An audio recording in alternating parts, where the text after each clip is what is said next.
ఈరోజు క్రైస్తవుడుగా క్రైస్తవురాలుగా ఉన్నటువంటి మనం దేవుని విషయంలో ఎలా ఉన్నాము, ఎలా నడుస్తున్నాము, ఎలా ప్రవర్తిస్తున్నాం అనేది చాలా జాగ్రత్తగా మనం పరిశీలన చేసుకోవాలి. ఎందుకంటే రాకడ సమీపంలో ఉన్నది. దేవుని రాజ్యానికి వెళ్ళేటువంటి ఆ సమయము ఆసన్నమవుతూ ఉంది. కాబట్టి మనం చాలా పరిశీలనగా చూడవలసినటువంటి విషయాలు మన హృదయంలో లేక మన ప్రవర్తనలో మనం ఖచ్చితంగా చూడలేకపోతే దేవుని రాజ్యాన్ని కోల్పోయే అవకాశము ఉన్నది. అయితే చిన్న మాట జ్ఞాపకం చేస్తాను. చిన్న మాట ఏంటంటే, మనం దేవుణ్ణి ప్రేమిస్తున్నామా లేదా అంతే.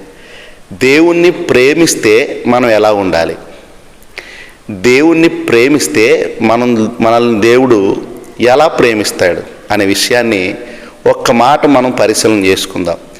సామెతల గ్రంథము 8వ అధ్యాయము 17వ వచనాన్ని మనం పరిశీలన చేద్దాం. మరలా చెప్తున్నాను, సామెతల గ్రంథము 8వ అధ్యాయము 17వ వచనాన్ని మనం పరిశీలన చేద్దాం. ఇక్కడ ఏమనుందనంటే, నన్ను ప్రేమించు వారిని నేను ప్రేమించుచున్నాను.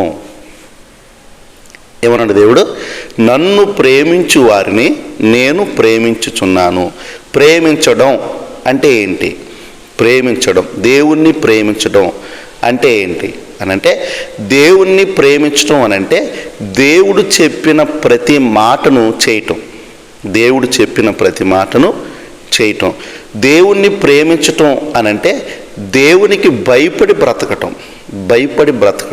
ఈరోజు చాలామంది మందిరానికి వచ్చేవారు ఉన్నారు, చాలామంది మందిరానికి కానుకలు ఇచ్చేవాళ్ళు ఉన్నారు, చాలామంది యేసుక్రీస్తు ప్రభు మా రక్షకుడు అని చెప్పుకునేవారు ఉన్నారు. కానీ చాలాసార్లు మీరు పరిశుద్ధ గ్రంథాన్ని కనుక పరిశీలన చేస్తే ప్రభు కూడా ఇదే అన్నాడు, ప్రభువా ప్రభువా అని పిలుచు ప్రతివాడు పరలోక రాజ్యం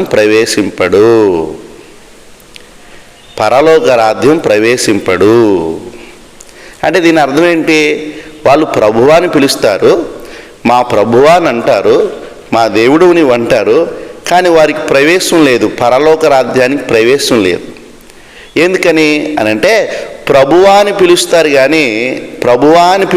కానీ ప్రభు చెప్పినటువంటి విషయం ఏది వాళ్ళు వినరు.